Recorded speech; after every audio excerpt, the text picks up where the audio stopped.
Hello बच्चों, सभी को जय माँ सरस्वती और सभी को गुड मॉर्निंग। तो आज हम फिर से आप सभी लोगों के लिए लेकर आ चुके हैं सुबह की 6 बजे वाली महत्वपूर्ण प्रश्नों की कैप्सूल क्लास। आज की इस महत्वपूर्ण क्लास में हम लोग पढ़ेंगे कक्षा 12 के फिजिक्स के 8 महत्वपूर्ण प्रश्न उत्तर। तो चलिए आज की क्लास की शुरुआत करते हैं। जैसा कि हमने कल से शुरू किया है कि क्लास के शुरू में किसी एक टॉपिक से रिलेटेड फार्मूला कंसेप्ट हम आपको फैक्ट वगैरह बताते रहेंगे ताकि आपका अच्छा रिवीजन हो। तो उसी के क्रम में आज हम लोग करने वाले विभव से संबंधित सभी फार्मूला और फैक्ट का रिवीजन। देखो, विभव से के 3 महत्वपूर्ण फार्मूले बनते हैं, जिसमें सबसे पहला फार्मूला आपका बनता है विभव v is equal to W upon Q. दूसरा फार्मूला बनता है विभव v is equal to Q upon 1/4 pi epsilon not Q upon R. तीसरा फार्मूला बनता है विभव v is equal to E dot L. ये 3 फार्मूले बनते हैं। अब बात करें विभव की मात्रक की, तो 2 मात्रक विभव के होते हैं, वोल्ट और जूल प्रति गुलाम। ये सब चीजें आपको याद होना चाहिए। अच्छा, किसी वैद्युत द्विध्रुव के कारण विभव जो होता है अच्छी स्थिति में होता है v is equal to 1/4 pi epsilon not R square, और निरक्षी स्थिति में विभव v का मान 0 होता है, 0 होता है। ठीक है, ये विभव से रिलेटेड आपका कुछ कंसेप्ट, कुछ फार्मूले थे जो कि आपको याद होना चाहिए, तैयार होना चाहिए, जिससे आपके एग्जाम में क्वेश्चंस बनते रहते हैं। ठीक है, अच्छा, एक चीज आपको मैं होमवर्क देता हूं विभव से रिलेटेड, जो कि आपको कमेंट बॉक्स में कमेंट करना है। वह है विभव का बीमा। ये आपको कमेंट बॉक्स में कमेंट करना है कि विभव का बीमा क्या होता है। ठीक है, ये कमेंट बॉक्स में कमेंट कर दीजिएगा। ये भी आपके एग्जाम में पूछा जाता है, खुद से निकाल के कमेंट बॉक्स में कमेंट कर दीजिएगा। खैर, चलते हैं आज की इस महत्वपूर्ण प्रश्नों की प्रैक्टिस क्लास में। पहला क्वेश्चन आप लोगों के सामने कि एकल गोलीय पृष्ठ से प्रकाश के अपवर्तन का सूत्र लिखिए। आपको प्रकाश के अपवर्तन का सूत्र लिखना है किसी गोलीय पृष्ठ से। तो सूत्र क्या होता है आपको पता होगा, नहीं पता है तो पता कर लीजिए सभी लोग। फार्मूला क्या होता है? वह फार्मूला होता है n upon V minus 1/u is equal to n-1/r। n-1/r ये फार्मूला होता है। अच्छा, यहाँ पे अगर बात किया जाए, अगर कोई गोली पृष्ठ, ये अवतल पृष्ठ आपके सामने, गोली अवतल पृष्ठ आप लोगों के आपके सामने है, ये गोली अवतल पृष्ठ आपके सामने है। ठीक है, तो इसमें आपका जो v है ना, ये वस्तु की दूरी होती है। किसकी दूरी होती है? वस्तु की दूरी होती है ना। अच्छा, v वस्तु की दूरी होती है तो n क्या होता है? n जो होता है अपवर्तनांक होता है, अपवर्तनांक होता है। ये फार्मूले का डेरिवेशन भी एग्जाम में पूछा जाता है। अच्छा, u क्या होता है? u आपका, नहीं, v जो है वस्तु की दूरी नहीं होती, v आपकी प्रतिबिंब की दूरी होती है, प्रतिबिंब की दूरी। कितनी दूरी पे प्रतिबिंब बन रहा है उसका मान होता है। u आपकी वस्तु की दूरी होती है। ठीक है, और r यहां पे जो होता है, यह जो गोली पृष्ठ इसकी त्रिज्या होता है, इसकी त्रिज्या होती है। ठीक है, अच्छा जी, इसमें एक ट्रिक होता है। अगर कोई प्रकाश किरण इस तरह से माध्यम 1 से माध्यम में 2 में जा रहा, तो उसका अपवर्तनांक n इज इक्वल टू क्या होता है? 1n2। इसको क्या लिखा जाता है? n2/n1 लिखा जाता है। ये ट्रिक होता है। इस पे थोड़ा सा क्वेश्चंस न्यूमेरिकल्स बनते हैं जो कि आपको याद रखना चाहिए। अगर यहीं पे ये प्रकाश किरण वायु से कांच में जाए तो इसका क्या हो जाएगा बताओ? इसको अगर आप लिखोगे अपवर्तनांक के रूप में तो कैसे लिखा जाता है? ये ट्रिक मैंने आपको क्लास में भी बताया था। कैसे लिखोगे बताओ? y को अगर a से लिखो, कांच को g से लिखो, तो क्या लिखोगे? ANG। ये अपवर्तनांक n का मान लिखोगे। और ANG को हम लोग कैसे लिखते हैं फार्मूले के रूप में? NG/Na लिखते हैं। तो ये याद रखना, ये आप लोगों के लिए जरूरी है, ये जानकारी होनी चाहिए, क्योंकि इस पे न्यूमेरिकल्स बनते हैं। हम न्यूमेरिकल्स की क्लास सुबह की 6 बजे वाली इस महत्वपूर्ण प्रश्नों के क्लास में जब भी प्रैक्टिस क्लास में लेकर आऊंगा तो इसका जरूरत पड़ेगी। यानी प्रकाश जहां से जहां जा रहा उसको इस फॉर्म में लिखते हैं, और ये आपका ये फार्मूला है प्रकाश के अपवर्तन के लिए। एक बार कमेंट बॉक्स में सभी लोग इसे लिखें ताकि याद हो जाए, क्लियर हो जाए आप लोगों का ये फार्मूला। चलते हैं नेक्स्ट। अच्छा हाँ, ये आपको मुझे बताना है कि आपके बोर्ड एग्जाम की तैयारी के लिए हम लोगों ने पूरा मिलकर एक न्यू बैच स्टार्ट किया है, वरदान 3.0 बैच। अगर आपकी अभी तक तैयारी कोई अच्छी नहीं हुई है, तो आपके लिए वरदान बैच वाकिफ में वरदान साबित होगा आप सभी लोगों की बोर्ड एग्जाम के लिए। इसमें जो है आपको इतने लोग पढ़ाएंगे, इसका जो कंसेप्ट है मेन रूप से आपकी तैयारी 0 से 90% ले जाना। इसमें आपको क्या कराया जाएगा, सभी चैप्टर के 1 शॉट रिवीजन क्लासेस दी जाएंगी माइंड मैप के साथ में। डेली लाइव क्लास कराई जाएगी, लाइव डाउट क्लास इसमें होगा, क्लास हर एक क्लास का नोट्स पीडीएफ आपको दिया जाएगा। ऑनलाइन वीकली टेस्ट होगी, स्टडी मटेरियल में आपको बुकलेट दी जाएगी, हर एक चैप्टर वाइज आपको बुकलेट दी जाएगी। आपको कंप्लीट सिलेबस के सभी महत्वपूर्ण प्रश्न, मॉडल पेपर, गेस्ट पेपर, पिछले 5 साल के क्वेश्चन पेपर और सभी विषय इसमें आपको पढ़ाए जाएंगे। अल्फा इंस्टीट्यूट प्रो एप्लीकेशन को डाउनलोड करके आप ज्वाइन कर सकते हैं, या फिर ये नंबर है 930-577-1375, इस नंबर पे कॉल करके भी आप जानकारी ले सकते हैं। अगर आपकी तैयारी अभी तक अच्छी नहीं हुई है तो आप इस बैच को जरूर से ज्वाइन कर लीजिए, या अगर अच्छी हो भी गई है, अच्छा रिवीजन करना चाहते हैं वाकिफ में, आप इस बैच को ज्वाइन कर लीजिए, बहुत फायदा होगा। क्योंकि आपको यहाँ पे 1 शॉट के जरिए रिवीजन कराया जाएगा माइंड मैप के साथ में आपको डेली लाइव क्लासेस की क्या जो डेली लाइव क्लासेस जरिए इसमें इंपॉर्टेंट क्वेश्चंस की प्रैक्टिस कराई जाएगी। ठीक है, चलिए आगे चलते हैं हम लोग। नेक्स्ट क्वेश्चन है आप लोगों के सामने कि ट्रांसफार्मर क्या है, बताओ ट्रांसफार्मर क्या होता है, इस ट्रांसफार्मर का काम क्या होता है। जो ट्रांसफार्मर होता है, ट्रांसफार्मर क्या होता है बताओ, ट्रांसफार्मर का काम क्या होता है, ट्रांसफार्मर क्या होता है बताओ। ट्रांसफार्मर जो होता है ये प्रत्यावर्ती वोल्टेज को बढ़ाने और घटाने, या फिर कह सकते हैं ये प्रत्यावर्ती वोल्टेज को परिवर्तित करने के काम में प्रयोग किया जाता है। यही क्वेश्चन पूछा है आपसे, ट्रांसफार्मर क्या है, ट्रांसफार्मर का सिद्धांत लिखिए। ठीक है, तो क्या लिखोगे, ट्रांसफार्मर जो होता है, ट्रांसफार्मर प्रत्यावर्ती वोल्टेज को परिवर्तित परिवर्तित करने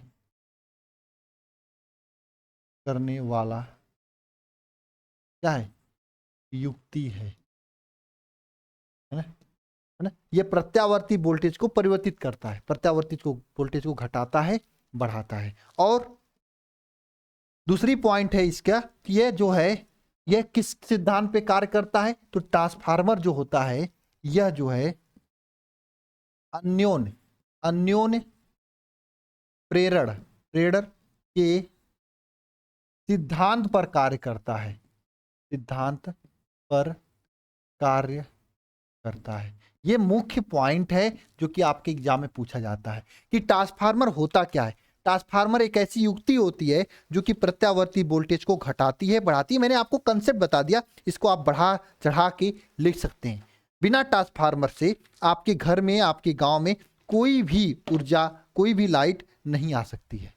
जैसे आपके क्या होता है, आपके घर के बाहर जो लाइट आती है वो 11,000 वोल्टेज की हाई टेंशन लाइट आती है, ट्रांसफार्मर पे आती है, ट्रांसफार्मर उसको 240 वोल्ट में चेंज कर देता है। तो ट्रांसफार्मर काम क्या होता है, अधिक वोल्टेज को कम वोल्टेज में करना। इसी तरीके से कम वोल्टेज को अधिक वोल्टेज में भी ट्रांसफार्मर परिवर्तित करता है। तो ट्रांसफार्मर एक ऐसी युक्ति होती है जिसका काम क्या होता है मेरे भाई, कम वोल्टेज को अधिक वोल्टेज में चेंज करना, यानी परिवर्तित करना। ठीक है, दूसरी बात, ट्रांसफार्मर जो होता है अन्योन प्रेरण के सिद्धांत पे कार्य करता है, यह आपको पता होना चाहिए। अच्छा, ट्रांसफार्मर 2 प्रकार का होता है, एक होता है उच्चयी ट्रांसफार्मर, दूसरा होता है अपचयी ट्रांसफार्मर, ये भी जान लो।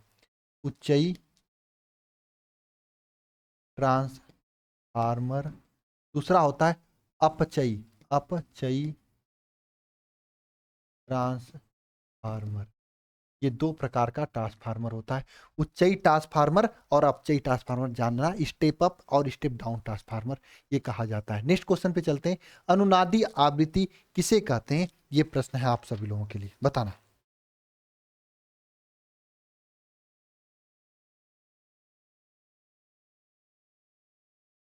देखो, आपको पता है कि एक्स एल जो होता है, जिसको हम लोग क्या कहते हैं, प्रेरण प्रतिघात कहते हैं,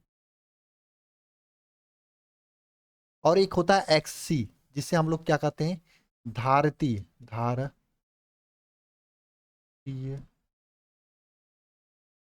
प्रतिघात कहते हैं। देखो, अगर प्रेरण प्रतिघात की का मान धारती प्रतिघात के बराबर हो जाए तो यह कंडीशन क्या कहलाता है? यह कंडीशन अनुनाद कहलाता है। और इस कंडीशन में जो आवृत्ति होती है उसे क्या कहते हैं मेरे प्यारे बच्चों? अनुनादी आवृत्ति कहते हैं। परिभाषा लिखना, यदि प्रेरण प्रतिघात का मान भारतीय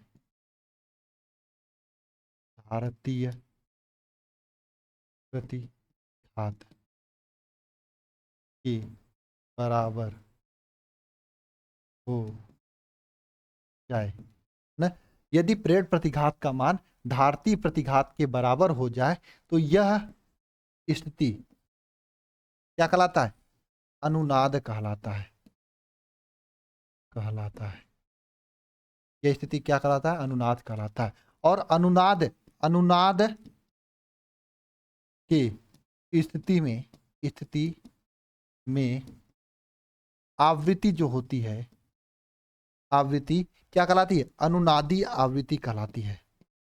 अनुनादी आवृत्ति कहलाती है। अनुनादी आवृत्ति कहलाती है।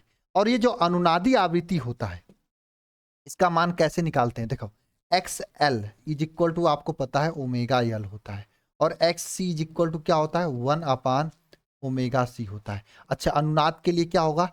एक्स एल का मान एक्स सी के बराबर हो जाएगा। मतलब ओमेगा एल का मान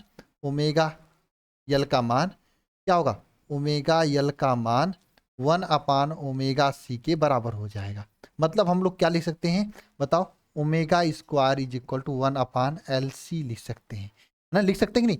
इसको इधर गुणा करके omega square is equal to 1/LC लिख सकते हैं। यहाँ से omega is equal to 1/√LC कह सकते हैं। ठीक है ना? और यहाँ पे ओमेगा का मान क्या हो जाएगा बताओ? आपको पता omega is equal to 2πf होता है ना? ये आपको पता है। तो यहाँ पे 2πf इज इक्वल टू क्या लिख सकते हैं? 1 क्या लिख सकते हैं प्यारे बच्चों? LC लिख सकते हैं। यहाँ से F is equal to 1/2π√LC। ये आपका फार्मूला बन जाता है। यह आपका फार्मूला बन जाता है अनुनादी आवृत्ति का। यह आपका फार्मूला बन जाता है अनुनादी आवृत्ति का। तो अनुनाद क्या होता है? प्रेरण प्रतिघात का मान धारती प्रतिघात के बराबर हो जाए तो ये कंडीशन अनुनाद कहलाता है। ये कंडीशन क्या कहलाता है? अनुनाद कहलाता है। देखो, मैंने बराबर करके ये अनुनादी आवृत्ति का मान निकाल दिया। ये भी बहुत इंपॉर्टेंट क्वेश्चन है, एग्जाम में पूछा गया है। नेक्स्ट क्वेश्चन देखो, यहाँ पे क्या है? फैराडे का विद्युत चुम्बकीय प्रेरण संबंधित नियम लिखिए। बताओ, फैराडे का विद्युत चुम्बकीय प्रेरण संबंधित नियम लिखना है। देखो, फैराडे ने विद्युत चुम्बकीय प्रेरण संबंधित 2 नियम दिए। कितना नियम दिए? आपको पता होना चाहिए। 2 नियम उनका है, जिसमें प्रथम नियम क्या है इनका?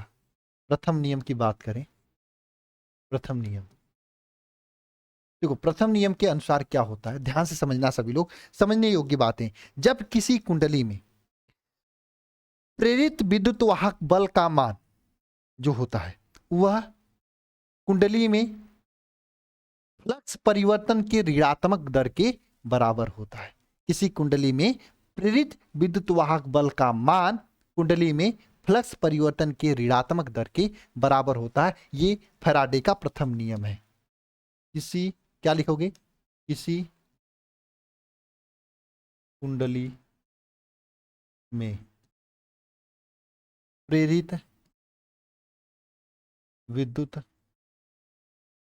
वाहक बल ई का जो मान होता है कुंडली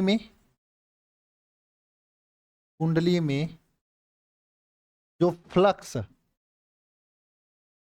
परिवर्तन होता है, फ्लक्स परिवर्तन का मतलब क्या होता है? d∅/dt। d∅/dt ये कुंडली में फ्लक्स परिवर्तन हो गया। ठीक है, इसके ऋणात्मक दर के क्या होता है? बराबर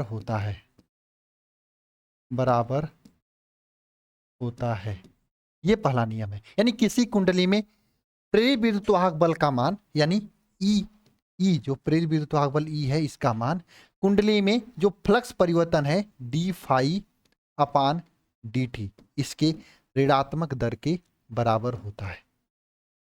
ये प्रथम नियम है फैराडे का, प्रथम नियम है। ठीक है, द्वितीय नियम की बात करें, द्वितीय नियम जो कि एक बार सभी लोग, मैं चाहूंगा कि ये फैराडे का प्रथम नियम नीचे कमेंट बॉक्स में कमेंट कर दें कि किसी कुंडली में प्रेरित विद्युत वाहक बल का मान कुंडली में उत्पन्न फ्लक्स परिवर्तन के ऋणात्मक दर के बराबर होता है। इसको एक बार सभी लोग नीचे कमेंट बॉक्स में कमेंट कर डालें ताकि ये चीज आपको याद हो जाए। ठीक है, ताकि ये चीज आपको याद हो जाए। हम दूसरे नियम पे चलते हैं। दूसरा नियम क्या कहलाता है? दूसरा नियम जो है, किसी कुंडली में प्रेरित विद्युत वाहक बल या प्रेरित धारा की दिशा हमेशा या सदैव ऐसी होती है कि वह उस कारण का विरोध करती है जिसके कारण स्वयं उत्पन्न होती है। इस नियम को लेंज का नियम भी कहा जाता है। मैं द्वितीय नियम को लिखते हैं, द्वितीय नियम, पहले द्वितीय नियम को लिखते हैं, फैराडे के द्वितीय नियम। एक बात ध्यान देना, फैराडे का जो द्वितीय नियम होता है, फैराडे का द्वितीय नियम को क्या कहा जाता है? लेंज, लेंज का नियम भी कहा जाता है। लेंज का नियम भी कहा जाता है। इस नियम के अनुसार क्या होता है? इस नियम के अनुसार क्या होता है? ध्यान देना, इस लेंज के नियम के अनुसार क्या होता है? बताओ, लेंज के नियम के अनुसार क्या होता है? बोलो बोलो, क्या होता है? किसी परिपथ में प्रेरित विद्युत वाहक बल का मान, इस नियम के अनुसार क्या होता है? इस नियम के अनुसार क्या होता है? किसी परिपथ में प्रेरित विद्युत वाहक बल का मान का जो मान होता है सदैव सदैव सदैव ऐसा होता है, ऐसा होता है कि वह उस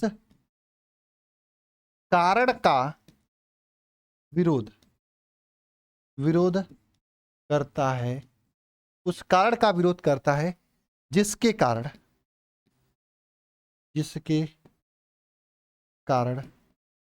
स्वयं वह क्या होता है? उत्पन्न होता है। स्वयं वह क्या होता है? बताओ, स्वयं वह क्या होता है? उत्पन्न होता है। यह आपका लेंज का या फैराडे का द्वितीय नियम या लेंज का नियम है। किसी परिपथ में प्रेरित विद्युत वाहक बल का मान या प्रेरित धारा का मान सदैव ऐसा होता है कि वह उस कारण का विरोध करता है जिसे कारण वह स्वयं उत्पन्न होता है। आई क्या समझ में बात? चलिए नेक्स्ट रिएक्शन चलते हैं। एलसीआर परिपथ में प्रतिबाधा का सूत्र, ये पढ़ते हैं हम लोग। एक बार सभी लोग आगे बढ़ने से पहले मैं कहूंगा इसको नीचे कमेंट बॉक्स में कमेंट कर डालो। देखो, मैं ऐसा नहीं कहता हूं कि वीडियो को लाइक कर डालो, चैनल को सब्सक्राइब करो, वो तो आप करोगे ही, मुझे पता है। इसको कहता हूं कमेंट बॉक्स में लिखने के लिए, इसलिए अगर आप लिखोगे तो याद हो जाएगा। बस मेरा यह उद्देश्य यही है कि आप पढ़ो। ठीक है, अगला क्वेश्चन चलते हैं हम लोग। एलसीआर परिपथ में प्रतिबाधा का सूत्र लिखिए। एलसीआर परिपथ होता क्या है? अगर देखो, ये एक प्रेरिकत्व, यह आपका एक प्रेरिकत्व हो गया यल, एक संधारित्र, यह आपका एक संधारित्र, एक प्रतिरोध हो गया, और एक संधारित्र, यह आपका संधारित्र। इस तरीके से किसी परिपथ में लगे हों तो उसे क्या कहा जाता है? एलसीआर परिपथ कहा जाता है। और इस एलसीआर परिपथ में जो प्रतिबाधा होती है, एलसीआर परिपथ में जो प्रतिबाधा होती है वह होता क्या है? इसमें धारा के प्रवाह में जो अवरोध का काम करता है उसी को प्रतिबाधा कहते हैं। इस परिपथ में धारा के प्रवाह में जो अवरोध का काम करे उसी को प्रतिबाधा कहते हैं। और प्रतिबाधा जेड इज इक्वल टू होता है, क्या होता है पता है आपको? देखो, जेड इज इक्वल टू प्रतिबाधा होता है root under root R square plus, ठीक है, XL XL XL difference XC का होल स्क्वायर। ये परिपथ के प्रतिबाधा का फार्मूला होता है एलसीआर परिपथ के। ठीक है, अगला क्वेश्चन चला जाए। अगला क्वेश्चन बहुत अच्छा क्वेश्चन है ये। हाँ, इसके आगे का मैं 2-3 क्वेश्चन होमवर्क दूंगा। ठीक है, 3 क्वेश्चन है, होमवर्क दूंगा मैं। ठीक है, होमवर्क तीन तीन तीन तीन तीन 6 क्वेश्चन आपको होमवर्क दूंगा आज, ठीक है। अगला क्वेश्चन बहुत अच्छा क्वेश्चन है, इसको करके देखना। आपको क्या करना है, आपको ये दिखाना है, आपको ये दिखाना है क्वेश्चन में कि अगर नहीं आएगा तो मैं अगले क्लास में आपको करा दूंगा, बताना कमेंट बॉक्स में कमेंट करके कि हेरनी बटे फैरेड। हेरनी नहीं, मैं करा ही देता हूँ। क्वेश्चन क्या है कि हेरनी बटे फैरेड को मैं करा ही देता हूँ, हो सकता है नया क्वेश्चन है, आप लोग कंफ्यूज हो जाओ, कर ना पाओ। आपको ये लिखना है कि हेरनी बटे फैरेड का मान प्रतिरोध को प्रदर्शित करता है, ये आपको बताना है। तो आप देखो, हेरनी, हेनरी, हेनरी बटे फैरेड का मान आपको प्रतिरोध को व्युत्पन्न करता है, यह आपको दिखाना है। इसके पावर कितना है, 1/2। देखो इसको तोड़ते हैं। हेरनी को क्या लिखते हैं, वोल्ट प्रति सेकेंड, क्या लिखते हैं, 1 वोल्ट। हेरनी को, हेरनी आपका किसका मात्रक है, हेरनी आपका मात्रक है यल का, मतलब प्रेरकत्व का। और हेरनी जब प्रेरकत्व का मात्रक है तो उसको क्या लिखते हैं, वोल्ट। बताओ प्रेरकत्व को वोल्ट इंटू, देखो यही होता है ना प्रेरकत्व, यल इज इक्वल टू क्या होता है, E upon D I upon D T, यही होता है। तो हिरनी का मात्रक क्या हो जाएगा, ई का मात्रक आपका वोल्ट हो जाएगा, वोल्ट हो जाएगा, अपान डी आई का मतलब एम्पियर और सेकेंड, ये हो जाएगा। तो यहाँ पे हिरनी का मात्रक क्या हो जाएगा बताओ, हिरनी का मात्रक हो जाएगा वोल्ट प्रति एम्पियर, और सेकेंड ऊपर गुणा कर दो, ऐसा करो, देखो ऐसा, ऐसा कर दो, सेकेंड का ऊपर गुणा कर दो, नीचे एम्पियर रहने दो, ऊपर क्या हो जाएगा, सेकेंड, ठीक है। अपान फैरेड, फैरेड का क्या होता है बताओ, फैरेड का आपको पता है, फैरेड किसका मात्रक होता है, बताओ बोलो, फैरेड किसका मात्रक होता है बताओ। हम्म, बताओ फैरेड किसका मात्रक होता है। फैरेड जो होता है धारिता सी का मात्रक होता है। सी इज इक्वल टू क्या होता है, क्यू अपान भी होता है। इसको क्या लिखते हैं, क्या लिख सकते हैं, कुलाम प्रति वोल्ट लिखते हैं, ठीक है। तो फैरेड का मात्रक यहाँ पे गुणा करेंगे, फैरेड का मात्रक इंटू फैरेड रहेगा यहाँ पे, देखो ये तो हो गया आपका हिरनी का मान, और यहाँ पे फैरेड के फैरेड ही रहेगा, ठीक है। इसको आगे सॉल्व करेंगे तो क्या हो जाएगा, देखो वोल्ट सेकेंड अपान एम्पियर,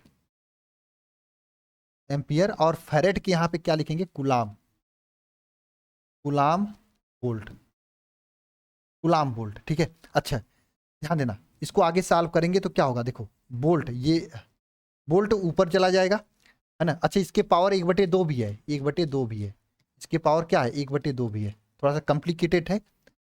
वोल्ट आपका यहाँ रहेगा, ठीक है ना।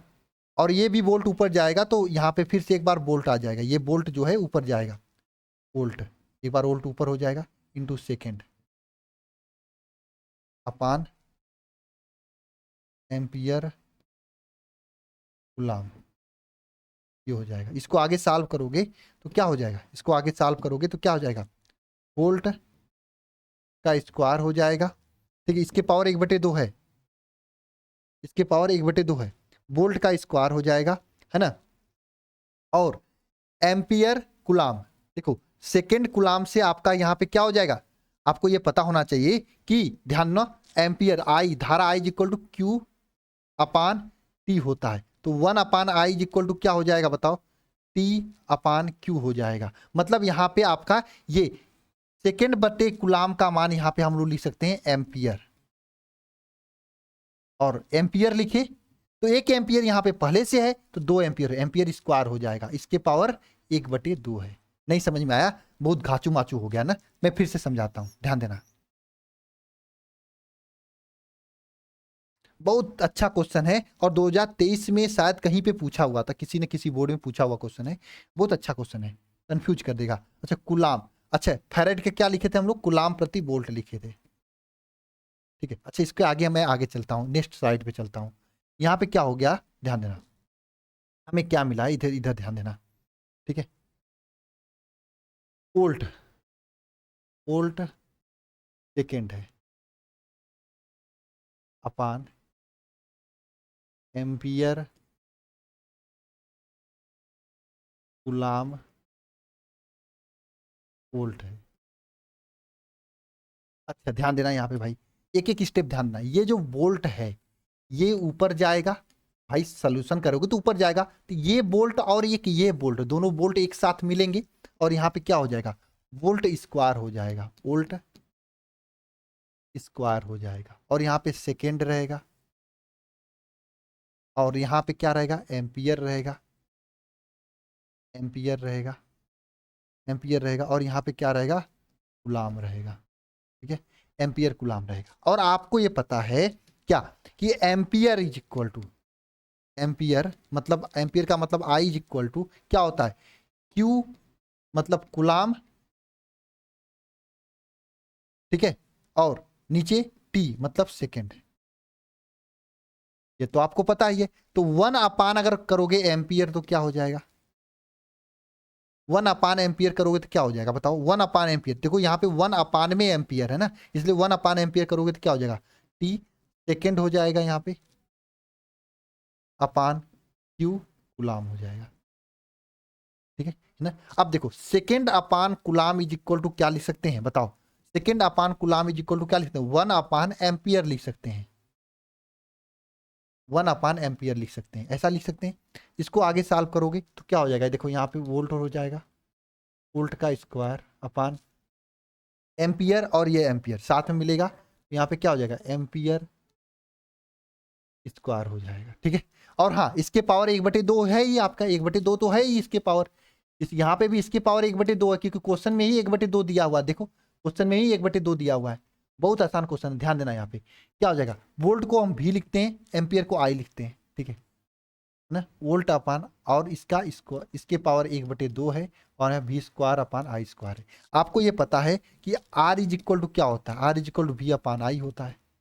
तो यहाँ पे क्या लिख सकते हैं, ये आर का वैल्यू इसमें रखोगे तो आर का स्क्वायर के पावर 1/2 ये हो जाएगा। इसको आगे सॉल्व करोगे तो आर हो जाएगा। ये आपका आर मतलब प्रतिरोध के बराबर होता है। थोड़ा सा कॉम्प्लिकेटेड था, लेकिन समझदारी से करोगे तो अब देखो एग्जामिनर क्वेश्चन कठिन बनाना 2-2 3-3 चैप्टर से मिला के बनाएगा। अब कोई ये नहीं कह सकता कि मैंने हेरनी नहीं बनाया था, हमने आपको फैरेड नहीं पढ़ाया था, थोड़ा सा तोड़ के सॉल्व करना था, आंसर ला सकते हो। इसके अलावा देखो ये सब क्वेश्चन होमवर्क में कर लेना, ये भी क्वेश्चन होमवर्क में कर लेना, और ये 3 क्वेश्चन आपको होमवर्क है। होमवर्क करके मुझे कहाँ भेजना है, नंबर मेरा है 930, ये नंबर है, इस नंबर पर आप टेलीग्राम कर देना, इस नंबर पे टेलीग्राम कर देना होमवर्क के। ठीक है, आप होमवर्क टेलीग्राम करिएगा मुझे। 8 बजे से पहले करोगे तो मैं आप लोगों का होमवर्क चेक कर लूंगा। ठीक है, 8 बजे के बाद करोगे तो होमवर्क चेक नहीं कर पाऊंगा, इतना समझ लेना। ठीक है, मैं 8 बजे 8:15 चेक करूंगा आप लोगों का होमवर्क। ठीक है, खैर मिलते हैं नेक्स्ट क्लास में। सभी को जय मां सरस्वती। और जो भी बच्चे अभी तक बैच को ज्वाइन नहीं किए हैं, ज्वाइन कर लीजिए, बहुत ही अच्छे से, बहुत ही मेहनत से आपको इसमें पढ़ाया जाएगा, अच्छी तैयारी हो जाएगी आप लोगों के बोर्ड एग्जाम को लेकर। ठीक है, मिलते हैं नेक्स्ट क्लास में, सभी को जय मां सरस्वती।